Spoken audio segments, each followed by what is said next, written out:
Quilting with Carla. Today I'm going to show you how to make a Hunter Star block in the shortcut sheet method. Here's the block. I've given names to the different pieces and I'll explain to you the relationship between the sizes when we do the demo. Here is the star spacer. Here's your triangle. Here's your star point.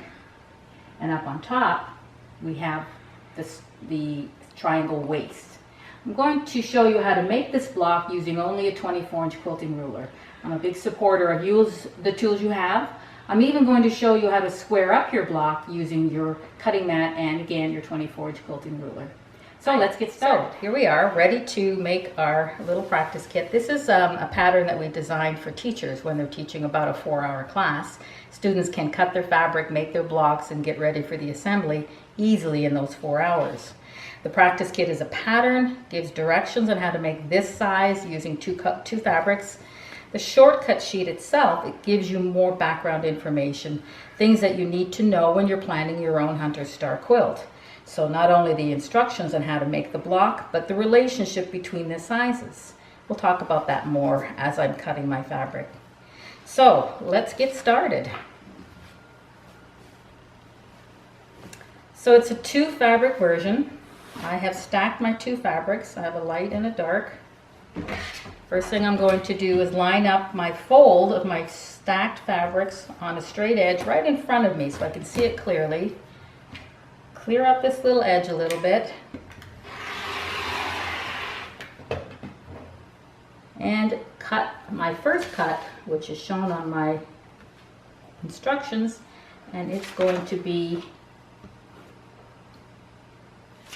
a 4.5-inch piece. 1, 2, 3, 4.5. These are my border pieces, so I'm just going to cut these and put them aside.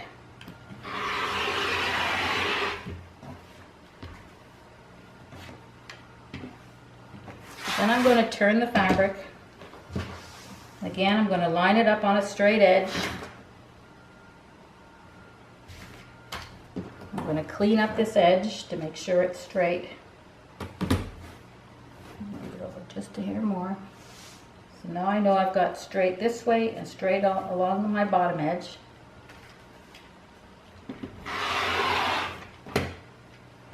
And my first cut is going to be 13.5. I'm at my 20 mark, subtracting 13 to 7 plus a half. I make my first cut at 13.5. Before I do that, I need to open up my fold. Otherwise I won't have enough fabric.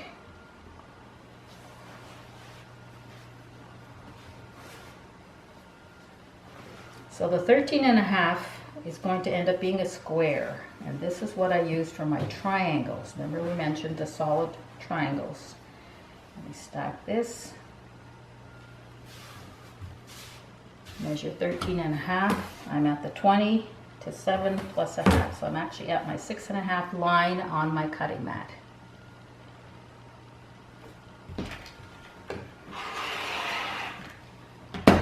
Then I'm going to make sure that my pieces are exactly 13.5 going in the other direction. I'm at the 3. I want to be at 16.5 to give me 13.5-inch squares. This should fit exactly with a tiny bit of waste.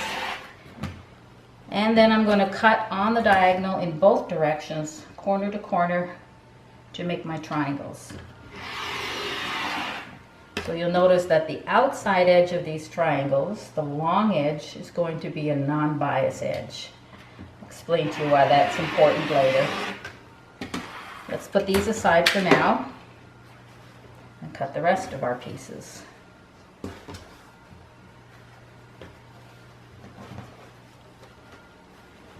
Here's my open 2 pieces of fabric. And now we're going to cut a 6.5-inch piece. Again, I want to make sure I'm straight on the bottom. It's not horribly critical this size. There's room to move. This is a piece that's going to get trimmed down later, so cutting 6.5, you do get as close as you can. I'll clean up this edge again.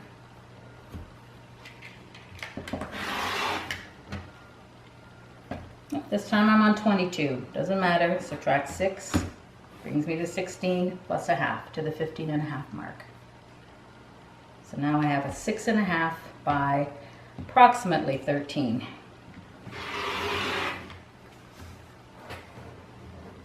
It could be squared up at 13.5, but it doesn't really matter. We're going to leave it rough just to show you how you can be very imprecise in some areas, and I only show you where you need to be precise when it's important. So now I'm going to cut some 3-inch pieces from this. I have the weight of the fabric a little bit pulling, so that's why I'm having trouble keeping my edge together. Okay, let's move it over as far as I can. And I'm going to cut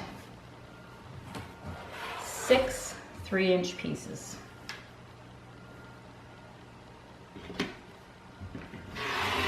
I could fold my fabric and do it all at the same time.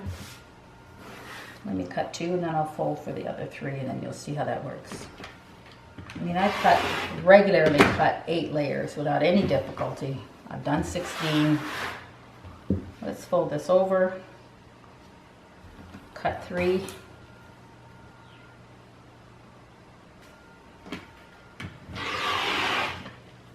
So now I have 2 there and 2 there, and I need to cut once more, 3 inches.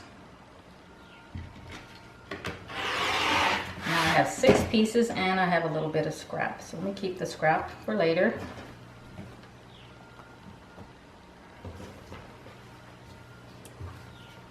The first thing we're going to do is take our 6.5-inch strips. There are 2 of them, one of each color.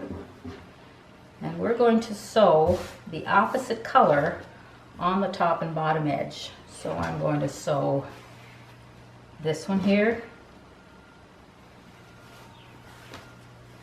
this one here, this one there, and this one down here. And I've got pieces left over, of course. Let me go and do that, and here are my 2 sets. My center is going to be my star spacer. The outside edges are going to be the star points. I started with 6.5 and I added a 3-inch point. Here's how I'm going to explain the relationship between the sizes. If I make my star spacer smaller and in proportion to my star point, my stars are going to look big and bold. If my spacer is larger in proportion to the star fabric, then my stars are going to be smaller. There's no rule except that you make them the same. So any number of color combinations you make, you always start with the same center in all your groups and the same star point fabric width as well in all your groups. So now I'm going to cut some units from each of these. I only need 2 units. I have a little extra fabric. I've got a straight edge here. Let's just make sure that's straight. I use the lines on my ruler on my seams to make sure that I'm straight. And my center is straight. I'm going to actually slide it down a little to get it on 1 inch, because my piece in the center was 6.5. Now it's going to be 6. And there we go, and it's straight. I'm going to straighten off this edge. And now I'm going to cut a 6.5-inch piece. Why 6.5? Because I started with 6.5. If I started with 6, I would be cutting a 6-inch. If I started with 7, I would be cutting 7. So I'm cutting 6.5. And it just so happens my ruler is 6.5, but I still line up one of my inch lines with my seam to make sure it's straight. You know, it's good news, bad news. Fabric stretches. Here's a case where I'm really happy that it stretches. I can just tuck that over a little bit. Now I know I have a square in the center, and I'm going to cut 6.5 once.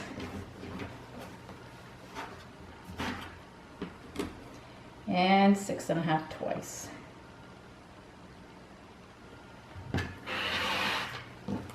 I'll do the same with the other one.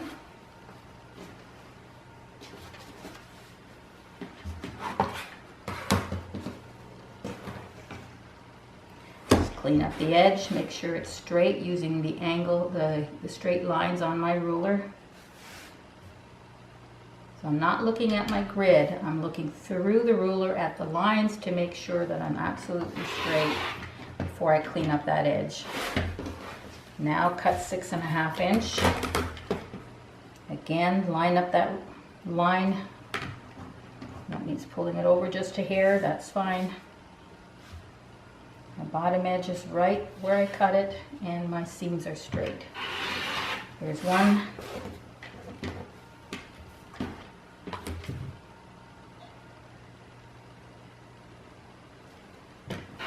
And two. Now the next thing I'm going to do is turn these into a square and a square. I have pieces left over. I'm going to have 2 of each. Sorry, 4 of each. So what I'm going to do is match my color to the outside edge. So I'm going to sew one there. Here's a dark one, a dark one, a light one.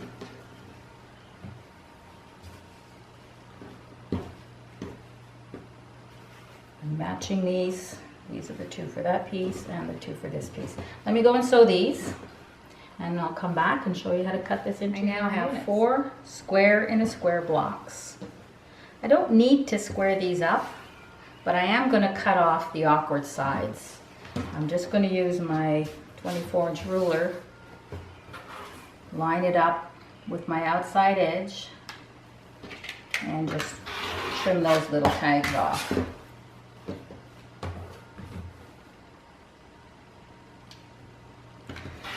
And I'll do that for each of my pieces. My next cut is going to be through the diagonal of my square. So it is very important that that center is square. So line up one of your inch marks.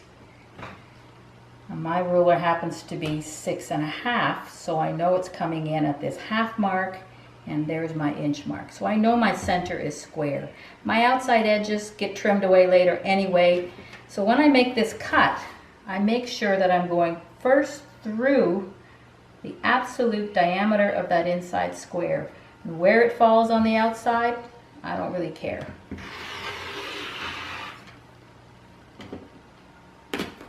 Now the next cut is going to be my star point unit. I can make this as wide or as thin as I want, just as long as I'm consistent for all my blocks. The pattern calls to make the cut at 2.5-inch strips, so that's what I'll do. But understand that if I decided to make it thinner, I would have a larger triangle waist. If I made it fatter, I would have a smaller triangle waist. And I would also have a bigger, fatter looking star point. If I made it thinner, I would have a very thin and long looking star point. So it's asking me to cut 2.5. So I'm going to line that up with the ruler, straight edge, right down through here. See the 1, 2.5. And I'm going to make sure my diagonal, I've got a 45 angle, which I'm sure you have on your ruler as well, is right on one of my seams before I make that cut. That way I know I'm going to have an accurate cut. This gets put aside for the corners. This I'm going to mix and match. And I'm going to cut it 2.5 off of this edge as well. So again, I'm putting it on the 2.5-inch line, and my 45 angle is up on one of my seams, and make that cut. Now start with a different block. Put those aside. I want you to notice that all my seams are open, and that's to disperse the thickness, and it's also the way that I get very straight edges. I've also tightened up my stitch just a tiny bit, because anytime you do a slice and dice technique, you don't want your seams to open up. So you just tighten it up a little bit shorter, your stitch, and usually then that won't happen. So I'm going to square this one.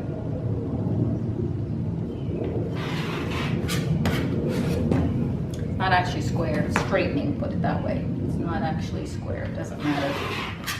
It's the center that needs to be square. So through the diameter of that inside square,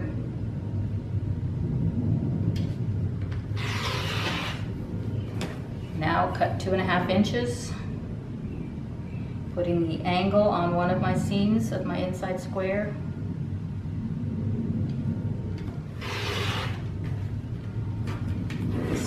the other piece.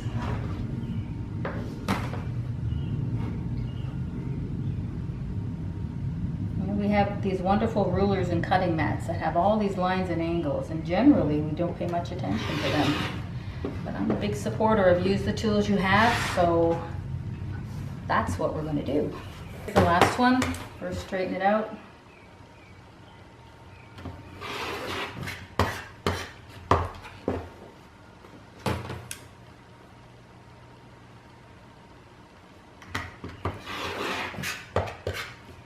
Then cut the absolute diagonal on the inside of the square. Let the outside fall where it falls.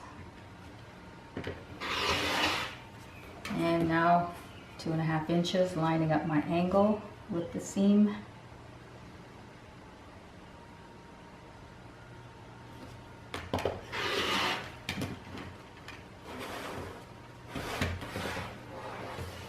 And one last cut. 2.5 inches, line up the angle. Now we have the fun. Now we get to mix and match and see how our block builds. So I'm going to take a dark and a light. I'm going to take a dark triangle, put it on the, well, I could do two things. I could put it on the dark or the light side. Let me show you what happens when I change my mind. So here it is, where I'm matching my star spacer with my triangle. I'm getting an arrow effect. But I don't have to do it that way. If I want, I can do it this way. It just gives you more of a pieced look to your block. Probably not a good idea, because now I'm getting my star point. If I want my star to show, I certainly don't want it to blend this way. But hey, that might be an idea for down the road. So I'm going to sew it together this way. I'm going to do that with each of my 4 blocks. And then I'm also going to sew my triangle scraps together. Here's one. Here's another one. I'm going to sew my opposite colors together. And these are going to go in the corner of my little project. All right, let me sew that up and show you how it looks. We're going to sew these 2 units together. These are on the bias. I want you to be aware of that. So don't stretch or pull. The other thing is you want to make sure those seams line up. We don't, because we open the seams, we don't have anything to nest. And those of you who do a lot of open seam quilting, you'll know that you can feel that nest and it helps you get your seams closely together. But we don't have that in this situation. So I'm going to put a pin through my seam at approximately the 1/4 inch, line up my edge, and turn that and hold it firm. So I put my pin on the inside so that I don't have to pull it out until the very, very last. Sometimes on these seams you get a little, kind of a little piece that you can remove, just remove a little bit of the waste. It doesn't affect the seam fabric at all. Here we go again with one through this seam, through that seam, on straight. I'll give it a good pinch to hold it straight, and then turn my pin. I'm not going to pin more than that because I'm going to let the machine guide the rest through. I'm not going to pull it or force it in any way.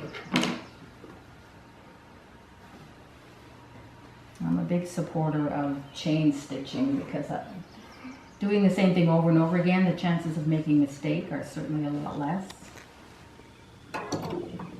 So with my needle in the down position, I can go one piece after another.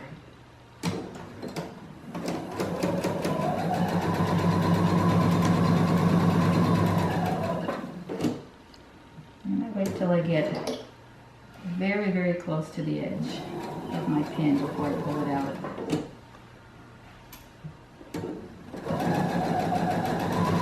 Let the machine guide it through. In fact, I create a little bubble in front, so I really truly let the machine guide it through without giving it any pull. Once it's sewn, it's been stabilized just by the thread, so this is the one seam that is going to be a little tricky.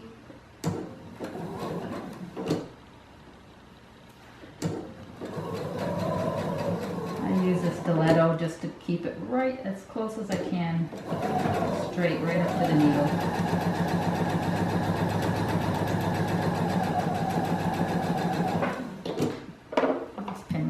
one.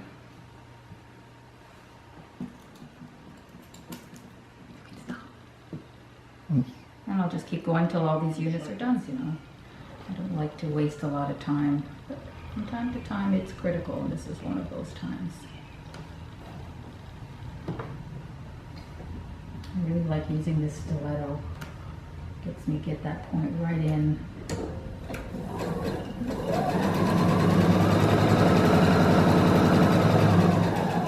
Sometimes when something's very thick, I can actually raise my foot a little bit with my stiletto to get over the bump. It's not that bad on this one. Make sure that I'm lined up. I also make sure my bottom seams aren't getting pulled by accident.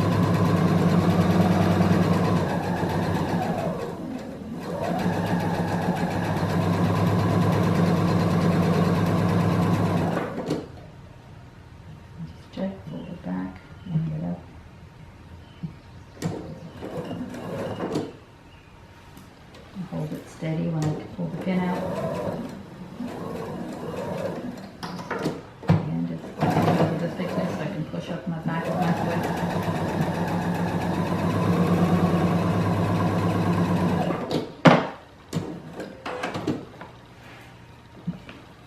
And that's it. I'm going to press these and we'll come back and I'll show you how to put my 4 units. And you can see that my star points are matching exactly on my little corners, which is what I wanted. They're flat, so the bias didn't cause a problem because I was careful how I handled them, and now they're pretty stable. I don't have to worry about them so much. My outer edge is still a bias, but I'm going to sew these triangles on, and if you remembered when we cut them, this is a straight edge. The biases are on the outside. So I'm just going to roughly center. I've got lots of space, so I don't have to worry too much. I don't need to pin, at least I don't. You may want to, but I don't. And again, I'm careful how I handle it. I let the machine draw it through and just keep my edge lined up and sew a proper 1/4 inch. Don't pull it, let the machine guide it through.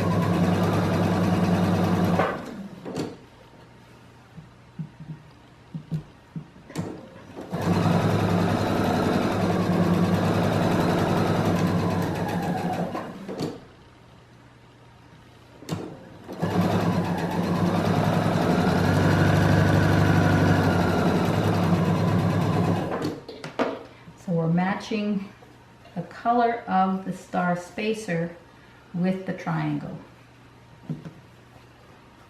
A rough center. We're going to trim this away square later, so don't worry if the triangle's big or even a little crooked.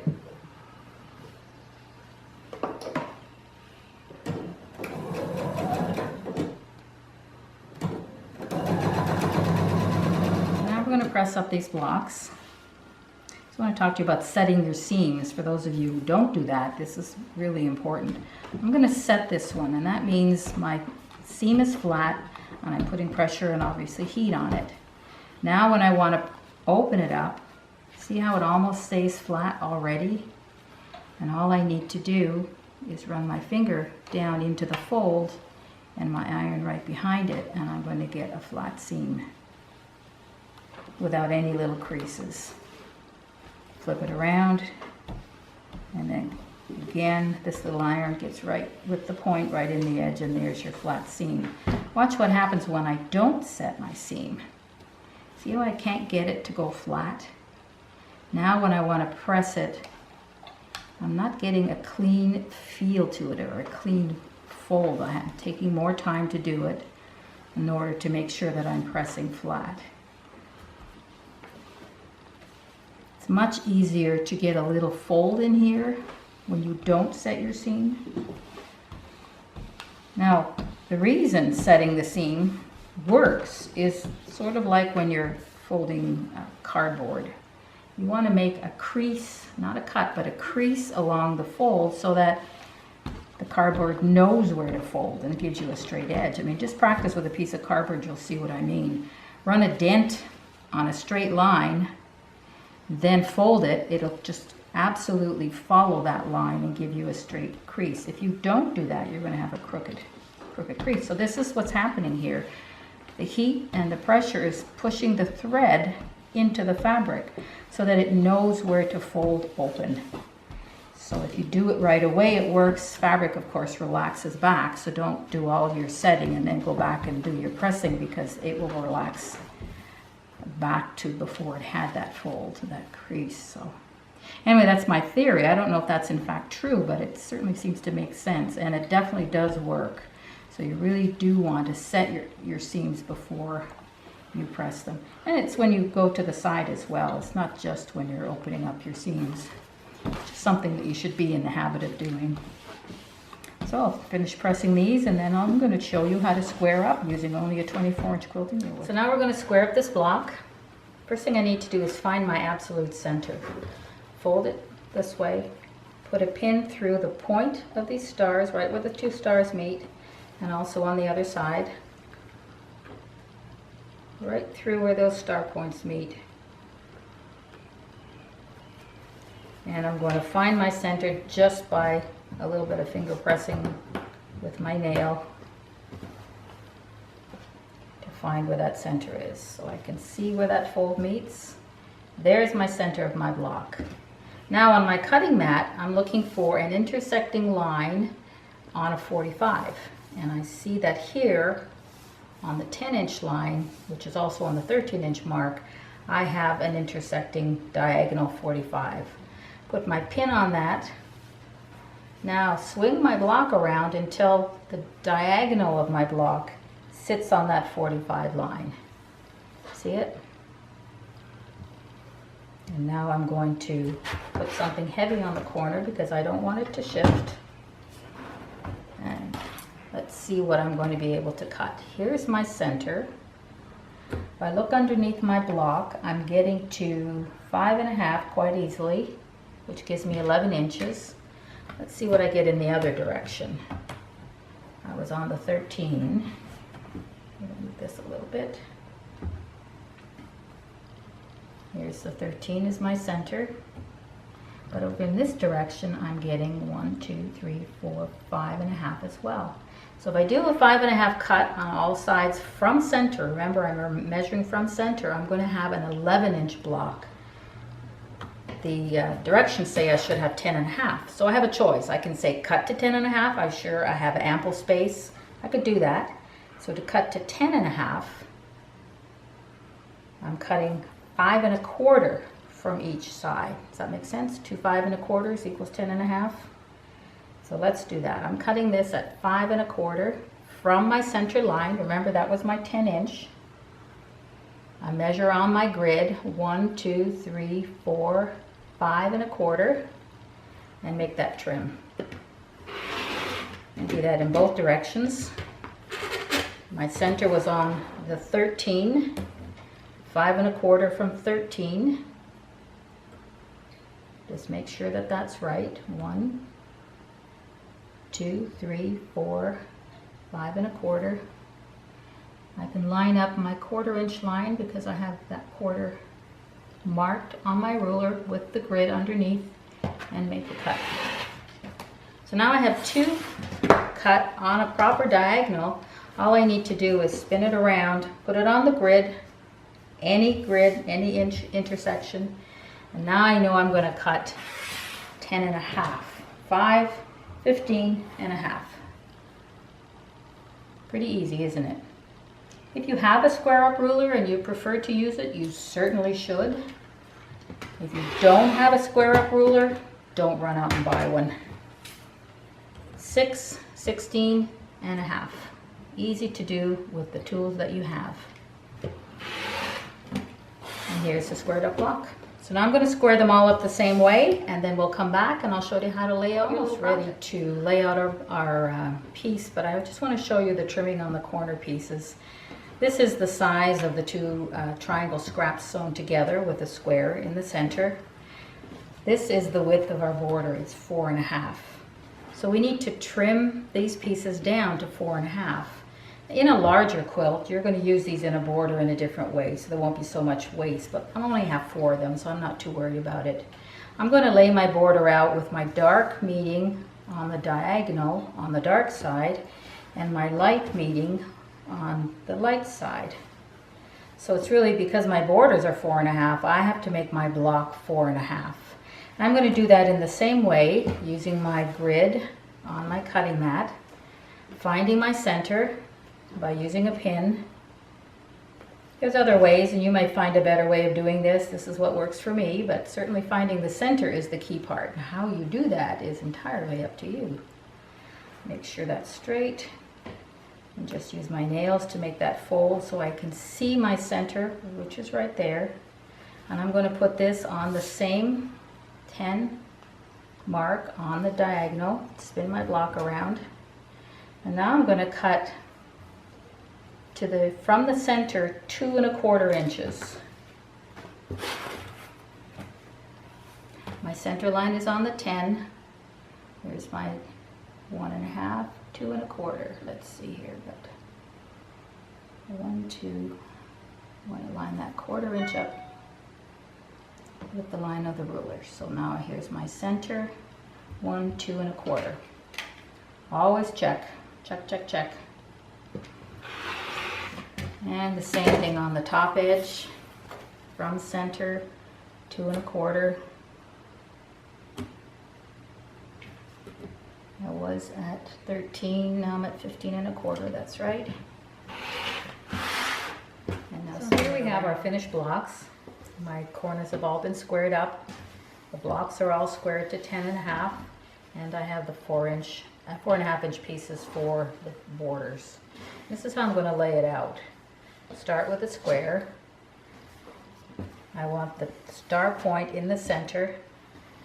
When I lay this block beside it, I will also want the star point in the center, and I want to make sure that I'm alternating colors. So this would be incorrect. I want to rotate it so that I'm alternating colors. Just sew those together. And then I'm going to sew these two. Yes, this way. So these two, and then those together to make that square. Next, I'm going to put a color on the top and the bottom. I'll use the dark. One on the top, one on the bottom. Now when I sew my side pieces, I want to make sure that I have the right color on the corner. So when these are sewn, I'm going to square these up. I'm going to assemble my side strip first, and the easiest way to do that is to pre-measure. Since these are 10.5 sewn together, they're going to be 10s, so I have a 20-inch border that I need plus 1/2. So I'm going to cut this to 20.5. Sew one corner like this, and the other corner with the light side. Can you see that? I'll move it a little closer. The other corner with the light side like that. Right on a strip of 20.5. With the 1/4 inch in both ends, that's going to give me 20 finished inches, which will fit exactly my 2 blocks. And then when that assembly is done, sew the side on, and then finally do the same on the other side. First assembling the blocks in this order, and then again trim this to 20.5 so that it matches exactly that side. So that's how you make this block. Now before I go, I just want to show you a couple things to keep in mind when you're making your hunter star, particularly if you want to make a quilt using this technique.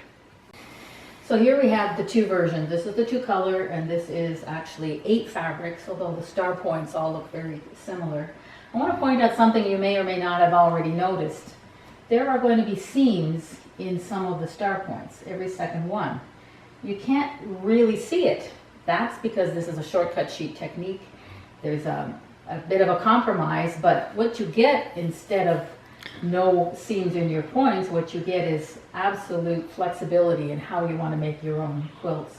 Notice the differences. Here, yes, not only 2 color and 4 color, but here Look at the size of my star spacer. I started here with a 6.5, and I cut off 2.5 inch strips. On this one over here, I started with a 5.5, and I cut off 2-inch strips. My strips are a little narrower. My center is quite a bit smaller, but in proportion it's smaller as well, because I started off with my star points, which were a 3-inch, exactly the way they were there. So I started with 3 and 5.5. So you can see that the proportion of the star spacer is significantly smaller. I'm also dealing with 4 different dark fabrics, and rather than match the colors, I chose a contrasting color for my different blocks and laid it out that way. So you're getting the sense of a big light colored star and no arrows, just some nice blocks that are overlapping and coordinating. And you can see the border up here is those corner units. They're smaller because I started with a smaller block.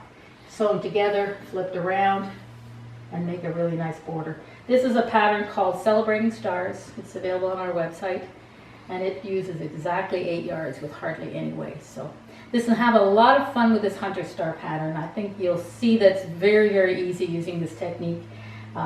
You can't make a mistake. Have fun. So Hunter Star is a shortcut sheet. It's one technique out of 7, so 7 totally available. You can buy them online for $6.95 each, or the entire set for $29.95. We are giving away 1 free pattern with every order of shortcut sheets. The pattern will change, so when you order online, you will see what the free pattern is that you're going to get. It could be a Hunter Star, it could be one of the other ones. So whatever we're particularly excited about, that's the one we're going to give away for a while. So make sure you check and enjoy making these Hunter Star using the shortcut sheet techniques. kitsbycarla.com. You can send me a message, Carla with a C, at kitsbycarla.com.